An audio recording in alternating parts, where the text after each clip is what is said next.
I ain't had a rough weekend. I ain't get a haircut or nothing. I'm just winging it. Winging it.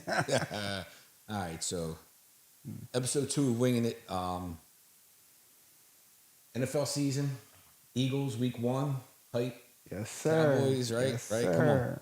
It's almost that time. It was It's almost that actually time. I was not happy with getting the Cowboys beginning of the season, but now I love it. Well, typically we never get them early in the year.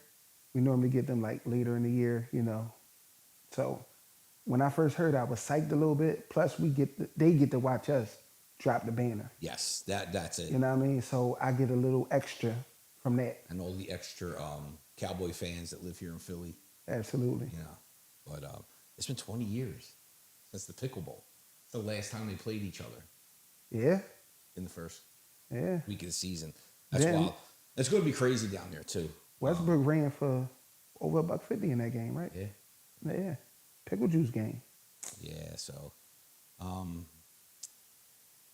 don't know. I don't like that no one plays starting wise like Hurts. I always feel like the first week of the season, actually first 5 weeks of the season, you really don't know what team you have. That's basically because, over these last couple of years, I mean, like since Sirianni's been here, he's I guess he values the first 4 games as he evaluates the first 4 games as the preseason, so that no one gets hurt in the preseason and we walk into the season healthy. Right. I mean, think about it. The last 2 Super Bowls we've been in, we've had what? The first Super Bowl we had 24 starters. Yeah. Start the season, end the season. And last year we had 23, with the exception of Kobe Dean being hurt in the Packers game. So I mean, he's doing something. Something's working. Something's working. It's. I guess you're right, because last year even playing in Brazil, after the first couple drives, they were right. They just had to put it together. Yeah. But injuries too. Dickerson's back, right? I seen him practice the other day, so Okay. I'm guessing yeah. All right. Maybe he'll be out there for the start. Yeah. And Diggs is playing for them. Yeah, should be. Yeah. But speaking of Diggs, I think Diggs is the next one to see the door. They just gave him a contract. No, they gave Bland a contract. Oh, you're right. I saw a pop. Yeah, the Cowboys news comes up. Yeah.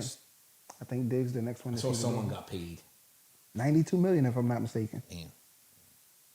And then Prescott talking about watch on the field that they're going to be a better team without Parsons on the team. Come on, man. When we look at Prescott, we're looking at, for lack of better terms, a dead man walking. Prescott days are numbered. Jerry has already made it known that with the Parsons trade that he's loading up to go get Arch Manning. Yeah. And he's going to trade that, and he got the capital to do it now. Even though they late first round picks, but you got 4. They have 4 of them over the next 2 years. So with that kind of capital, you can get to the top of the draft and get Arch Manning. So they're building for that quarterback. That's what I think. I mean, I could be wrong. What the fuck do I know? Fuck the Cowboys. Fuck them. So I try to stay away from it, but the just forever hate on Jalen Hurts. And it's always the same thing. Well, if I was starting a new team right now, who would I take? I wouldn't take Jalen Hurts over this one, that one, that one. Like, I don't know. It's such a dumb analytic to put your list together on. Absolutely. And when I say what I'm going to say, like, it may come off as bias, and if it do, that's fine.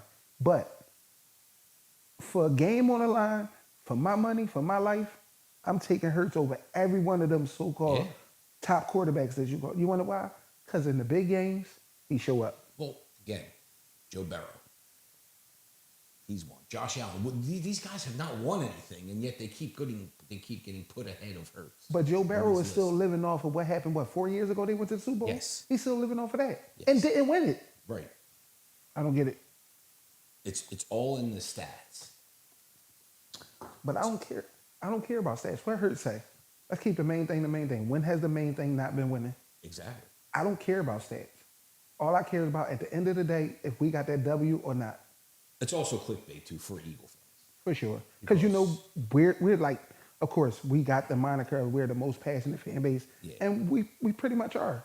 But they know that stuff like that is going to get under our skin. We're going to click on it and give ourselves damn near brain aneurysm because we know that it's bullshit that they don't get this man the credit he deserves. Nah, no one. Well, this team, we are, even when we're the best team, we're still the underdog for some reason.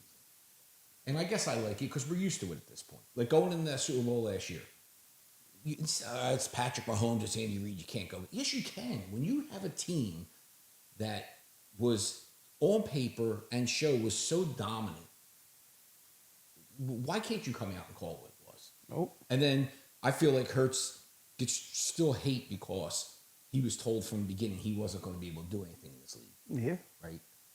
And him being 2 Super Bowls, probably should have won 2. All right, whatever. But I mean, that's just totally goes against every person that gets paid a lot of money to go on TV and give their opinion about this man. This is true. So, but I think all of that with his mindset, it goes back to him being benched in the national championship game in Alabama. yeah. You know what I mean? It all goes back to that. Yeah. So ever since then, he's been doubted. And every time he's been doubted, he has answered the call. Yes, he has. He has answered the call. Like, this guy is the epitome of what you would want your son to be. Yeah. Like, on and off the field. Yes. You know what I mean? Definitely. On and off the field. The way he carries himself, like... And every coach that he's ever had says the same thing about him. Like, he wants to keep learning. Yeah. He wants to be coached. Yeah, and he wants to be coached hard. Listen, I was never a Wentz guy. I think you remember that from years ago. I never liked Carson Wentz. Yeah. Right? I remember that. And I ain't gonna lie, I was a little bit on the Wentz wagon. Yeah, there was just something about him, man. I was a little bit on the Wentz, especially at 17. Especially the Alshon Jeffrey stuff. When Alshon Jeffries came out, I knew that shit was true. Man. Yeah. Like, this guy's a little weasel behind the scenes, you know. And then when he couldn't take the Nick Foles statue there, like, man, just enjoy it. You know, the ego. Where Jalen Hurts is completely opposite of that. Mm-hmm. So you know what? I was on the Wentz wagon, and the 17 season was great, and I firmly believe that if we never draft Wentz, we never get that Super Bowl. Nobody can convince me otherwise. Right. So I'm thankful for him for that. This is what pissed me off with Carson Wentz. When they won the Super Bowl and they was giving Nick Foles the MVP. And a lot of people probably missed it, but I caught it. It was like a camera shot right there. And Nick was like holding up his MVP. And Carson was like, that's going to be me next year. And then next year you come out and you fucking stink it up. Yeah. Yeah, I think I do remember that. Like I'll never forget. After that, the next season he came out, he stunk it up. I remember vividly, it was a Dallas game. And Carson had broke containment in the pocket, right? So he's scrambling. And he's looking downfield, but he don't see nothing. So he see a defender coming at him. I see the defender coming at him. He just don't throw the ball away. He just hold on to the ball and get sacked. After that, I was done with Carson Wentz. I was done. Yeah. So, what about the rookies? Who are you looking forward to? I know Campbell. Of course, Jihad. But I'm more intrigued with Makuba. I just need him to be healthy. Like, I don't know what his injury issue is right now. I don't know if it's a soft tissue issue or whatever. But for him to get in that one preseason game, and as soon as he get in the preseason game, he makes the play. Like, he showed, and then he gets a fumble recovery. Like, he shows he's a ball hawk. He can be around the ball. Which shows he practiced this week, right? Huh? He's back in practice this week. Is he? Yeah. Okay. Well, that's good. Yeah. So who do you start? Do you start Makuba or do you start Brown? I don't know. See, it's like they said, Brown. You know, he's that. He's gonna jump, right? Yeah. The thing with Sidney is, it's like he's 100 every single play. Some plays you need to be 65. Yeah. Some plays you need to be 85. He's 0 to 100 every play, and that's why he overruns stuff and he can get, burnt or whatever. But I don't know. I've never really been that high on Sidney Brown, so my opinions on him starting could be a little, like not that much, not so much great, but I would go ahead and start Makuba if it was me. I would start Makuba. And what do you think about Pickens? Cowboys. I think he's a head case. I think he's a crash out. I think in Dallas, when things don't go right, when Dak is throwing pick six that's intended for him or whatever, he will show it. Oh, he'll get locked down. Mitchell's going to be on him. Yeah, but okay, so because they primary line CD up in the slot anyway, so Cooper take him, Mitchell. Yeah, if they do that, but if they smart, they'll try to get somebody on our second corner, whoever that be, whether that be Ringo. I mean, not Ringo. Whether that be a Dory or the kid we got from the Raiders, Bennett. Yeah. Bennett. So. Yeah, I just hope. I mean, I have him in my fantasy Pickens, and I won't play him this week. I purposely benched him. I had to take him because he was up. He was the best talent left there. But I had a fantasy draft yesterday too in this other league that I'm in, and I refuse to take Cowboy players. I cannot take a Cowboy. It's hard, player. and I probably will trade him soon. So get ready for that. But I cannot take a Cowboy. You got to take player. the talent though, right? Like I took Cade Williams at the end because I had one spot left. I said, he's the best owner. Let me just get him in there and see if somebody will trade. I'm in a 12-man league, and I had the 10th pick, which I fucking hated. I did not want the 10th pick. I had 5. Okay. And I took McCaffrey, and they will fucking broke my balls about that. Giving me shit about that. Like, why? Like, McCaffrey went early in my league, too. So I don't know why. If McCaffrey goes off. Yeah, then you good. Yeah. I ended up getting Genty with the 10th pick. I got Genty. And I came right back and took Derrick Henry. So those were my running back. Genty and Derrick Henry. Okay. Connor from Arizona. Mm-hmm. Josh Allen, my quarterback. That was the other thing, too. I was the old man in the draft. You know, who takes a quarterback in the 3rd round? I do, obviously. You know?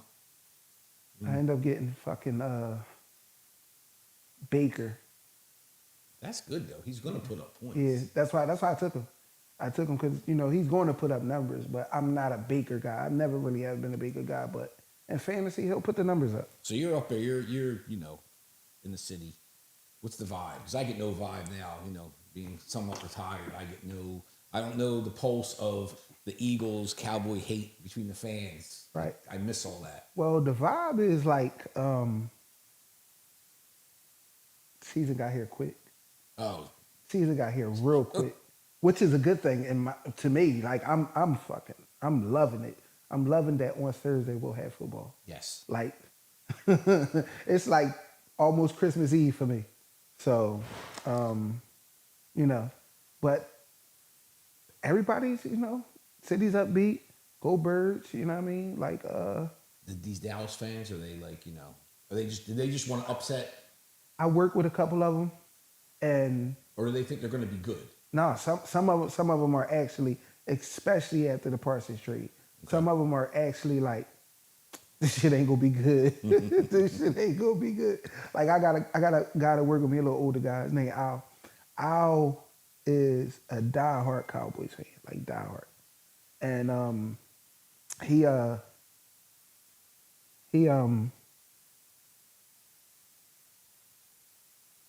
Al can't stand me because I grind him up about the Cowboys all the time.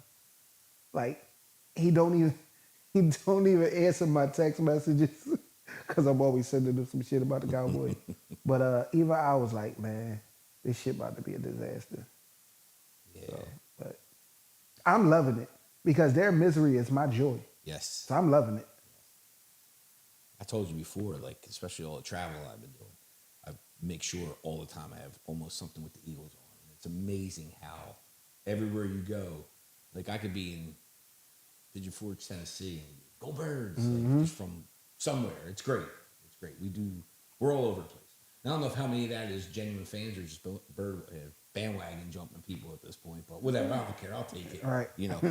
I definitely see more Eagle stuff everywhere than any other team, and it never used to be that way. Yeah. You'd see Cowboys, Steelers. That's how I don't understand how they. Because hold on, like the Eagles, right? We really travel well. No matter where we go, we really travel well. Like we go to LA, we take over the stadium. Like, how many other franchises doing that? Well, And how is the Cowboys America's team? I think the Eagles is America's team. here's the difference with that. I think the Cowboys have so many bandwagon fans that are just in different towns because going back off the legacy for all them years ago, that we actually travel.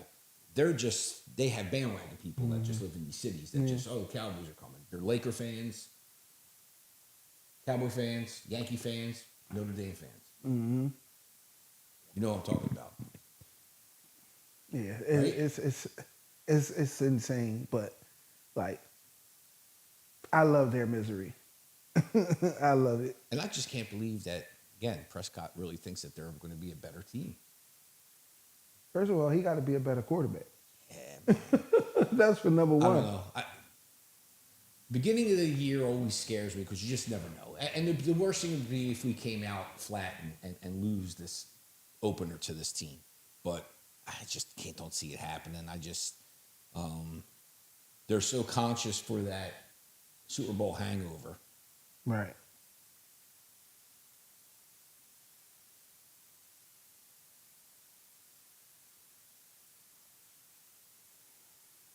Yeah.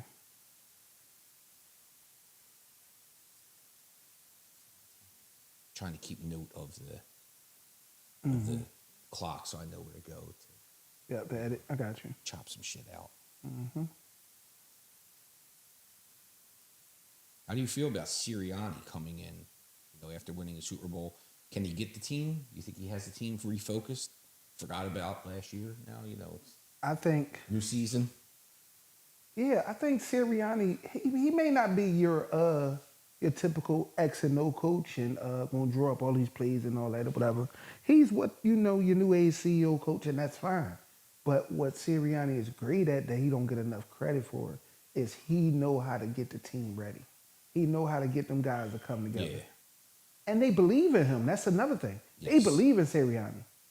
Yeah. Like AJ said it, even last year during the off season, before we won the Super Bowl, you hear all this chat, all this scuttlebutt about Jalen don't like Sirianni and this, that, and third and all that or whatever. But won the fucking Super Bowl. How much of not liking did it matter whether they liked each other or not? They won the fucking Super Bowl. Yes. And they do that with everybody. Though. I mean, look how they try to do it with AJ Brown and Hurts. Yeah. Yeah. And then if you the stuff that came out after the Super Bowl, the mic'd up, the sideline stuff and all that, and you see they have that moment where AJ and Jalen are talking, and they're like, "We did it, bro!" Like all the ups and downs, Yep. and then they like, "I love you, I love you, man." You know what I'm saying? Like, even if you have a riff with somebody, like that don't stop them from if y'all locked in like that. That don't stop them from being your brother. Right. You just had a riff. Mm-hmm. And that's sometimes fine. adversity makes people better. Yeah, that's fine. What do you think? Let me see. Wow, the line went up to 7.5. I heard that this morning. It went up to It is 7.5. 14. Listen, I'm gonna stay with my original prediction that I had, like before Parsons got traded or anything. I think they was gonna put 40 on them. I think they're gonna drop the band and they're gonna drop 40. And I don't think the Cowboys score more than 24 points. If they score 24, they might only score 17. Yeah, I don't. I mean, it might be wishful thinking again, beginning of the season stuff, but yeah, I just see the Eagles coming out whooping that ass. Yeah. Statement game. Can the first week in the season be a statement game? It could be. It depends on how dominant the win is. If it's a dominant win like the ass whooping in the Super Bowl was, absolutely that's a statement. But if it's a squeak by, we went on a last second Jake Elliott comeback field goal, like that's Yes. like you got work to do. You got a lot because there's no way the Cowboys shouldn't even been in that game. You got work to do. I mean, the Cowboys really shouldn't be in this. They shouldn't. They shouldn't be. But First of all, they can't run the ball, and they can't stop the run. So that alone tells you they shouldn't be in the game. right. Does Saquon break off on 65-yard plus for a touchdown in this game? I mean, I want to say yeah, but just because I'm saying yeah, he fuck around and don't do it, but it's possible. It's definitely possible. What about the rest of the NFC East? I honestly got to see. I don't buy Washington yet. That's an old folks home. I mean, Washington is an old folks home, and I feel like Cowboys actually gonna finish last in the division. I think the Giants are gonna be better than the Cowboys because the Giants' defense is it's legit. Yeah. It's legit, especially their line. So Eagles, give me the order. Fucking default Commanders, Okay. and then Giants, Cowboys. That's how I see it. All right. I think I see the Eagles with like a 5-game lead over everybody else. And then Giants, Washington, Dallas. Interesting. Washington, to me, the quarterback, great. But, I mean, just... Tape out now. Let's see what he doing in sophomore year. Yeah, exactly. Like, you had Stroud the year before. Last year, he was going to be, what, if not the best, third best quarterback in the league. You know, and then the tape was out. They don't just let the shit play out. They don't look.